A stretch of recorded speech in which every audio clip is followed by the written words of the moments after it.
น้องอาอายเฮ็ดอีหยังผิดเป็นหยังคนนี้จึงตามจิกตามกัดน้องอาอายเกือบว่าตลอดเวลาของการเคลื่อนไหว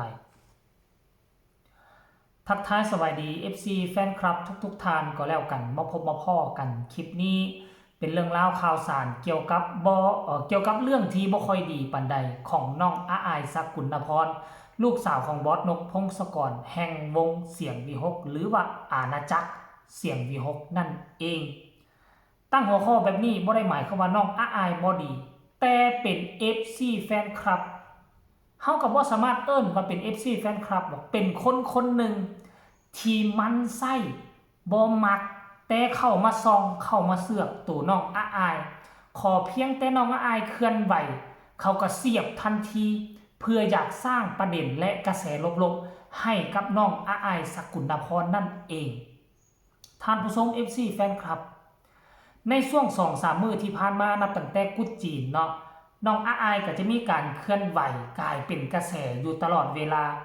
ในช่วงการเป็นกระแสนี่มันก็จะมีคนจ้องจับผิดจ้องจับผิดจ้องสร้างประเด็นดราม่าให้กับน้องอาอายนี่มื้อวานนี้น้องอาอายก็ลักษณะคือต่างติงอนเครียดให้กับคนอยู่ในวงเดียวกันนั่นแหละมันเป็นเรื่องปกติที่อาอายกับคนนี้ที่จะโพสเนาะที่จะโพสสื่อสาร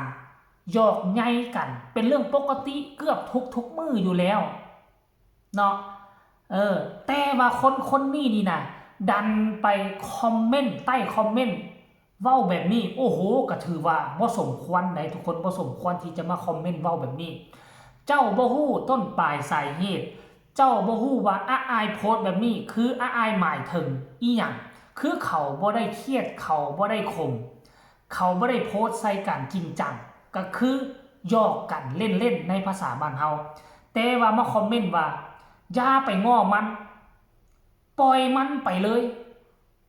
มันนี่ก็หมายถึงน้องอาอายคนที่มาคอมเมนต์นี่ก็ชื่อว่านางทองอุลาแล้วโพสที่อาอายโพสว่าจังใดนี่เดี๋ยวจะให้ทุกคนไปเบิ่งน้ำกันเมื่อประมาณ7 ชั่วโมงที่ผ่านมาอาอายโพสรูปและพร้อมเขียนว่าอย่ามาง้อถ้าบ่จริงใจนี่รูปนี่แหละ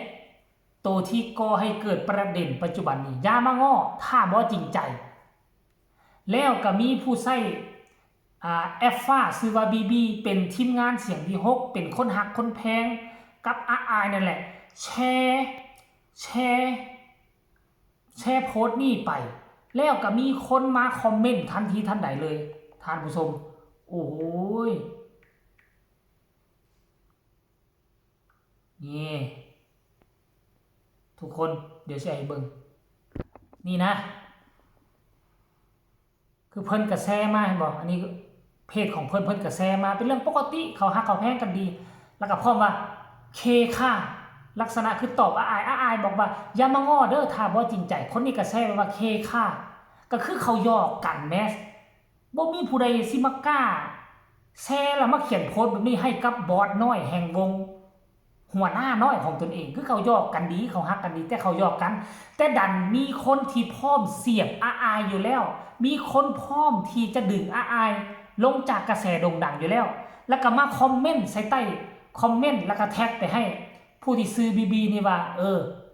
อย่าสุไปง้อมันคนแนวนี้น่ะว่าซั่นแหละโอ้ยเนาะมาคอมเมนต์ปึ๊บ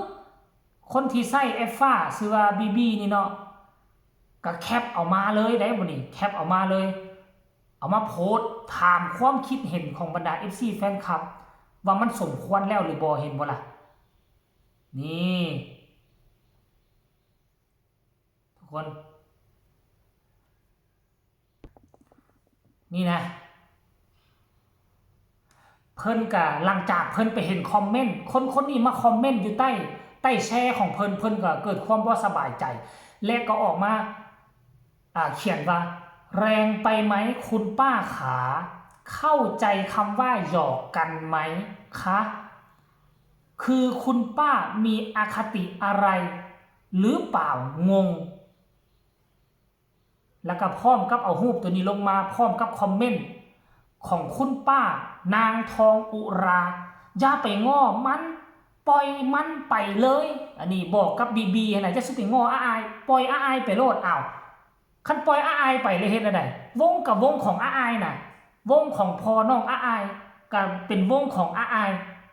สิปล่อยไปจังไดคันว่าตัวเองเป็นเจ้าของวงแท้สนับสนุนกันปล่อยมันไปโลดให้มันไปให้มันออกไปโลดอันคืออยู่แต่ว่านางอันนี้มาแต่ใส่เขาหยอกไงกันเป็นเรื่องปกติดันซุลุยซุไล่มาตนเองบ่ได้ติดตามอายมาเป็นเวลายาวนานก็เลยบ่ฮู้ว่าเขาเคยหยอกเคยไงกันแบบนี้โอ้ยนางทองอุลานางทองอุลาใหญ่แล้วสัมผัสบึกสัมผัสว่าโง่หลังจากโพสเพจนี่โพสรูปนี่ขึ้นไปกับคอมเมนต์นี่อายก็เข้ามาคอมเมนต์หนูก็ไม่ได้ไปทำอะไรให้เขาเดือดร้อนนะคะแม่ก็งงด้วยว่าซันเดนแม่บีมาตอบว่าแม่ก็งงคือเขาหยอกกันแม้ยูแล้วก็ซิมาเสียให้เขาพิษกันให้เขาทะเลาะกันเพิ่นก็นึกว่าเขาพิษกันเขาทะเลาะกันได้ก็คิดว่าคนที่ซื้อบีกับอายพิษกันแท้แล้วมันกับมันใส่อายบ่มักอายว่าซันซะเป็นทุนเดิมอิจฉาอายที่อายุซ้ำนี่ละโด่งดังสามารถหาเงินซื้อเฮือนได้ภายใน2ปีซื้อทีได้2แปลงอิจฉาแฮงพอดีเห็นแบบนี้ก็ฮีบเข้าข้างคนซื้อบีหวังจะไปถล่มอายบังเอิญเขาเป็นคนกลุ่มเดียวกันเขาเป็นคนฮักแพงกันอยู่ในวงเดียวกันเขาเลยมาขายขี้หน้าโตบัดนี้จักมันมุดหัวไปไสไล่หาคอมเมนต์มันบ่เห็นโอ้ยเนาะท่านผู้ชม FC แฟนคลับคนเฮาน่ะแนวใดก็มีเนาะอยู่ในสังคมเฮาอยู่ซื่อๆแบบนี้อย่าสู้ไปคิดได้ว่ามันบ่มีคนอิจฉาเฮามันมีคนอิจฉาริษยาเฮาอยู่แล้วเฮ็ดอีหยังก็ต้องระมัดระวังอายก็งงแม่บีก็งงคือเป็นอีหยังวะนางทองอุลาเป็นอีหยังหลายบ่หรือว่าขาดยาบ่สุดท้ายหน้าแตกเจออายกับแม่บีตะรบหลังเอามาขายขี้หน้ามันลบหนีไปใส่คอมเมนต์ซอกหาก็บ่เห็นท่านผู้ชม FC แฟนครับสรุปรวมแล้วเอามาฝากเอามาต้อนกันเพียงซ้ำนี้ก็แล้วกันฝากกดไลค์กดแชร์กดติดตามที่สำคัญจะกดข้ามโฆษณาเนาะผู้ใดมีคำตำหนิติชมคำคิดคำเห็นต่อเหตุการณ์นี้อยากส่งข่าวไปหาแม่ทองอุราก็เขียนมาใต้คอมเมนต์ได้แต่ค่อยเชื่อว่าบ่แม่นว่าปิดเพจนี้ไปแย้มไผบ่แย้มมาแย้มบอดน้อยแห่งวงเสียงวิหกเจออัดเข้าไปหนีห่างจุกตูดกลายเป็นหมาว่ออยู่ในป่าหิมพานต์ไปแล้วบอกฝากไว้ซ้ำนี้ให้คิดกันแล้วกันสบายดี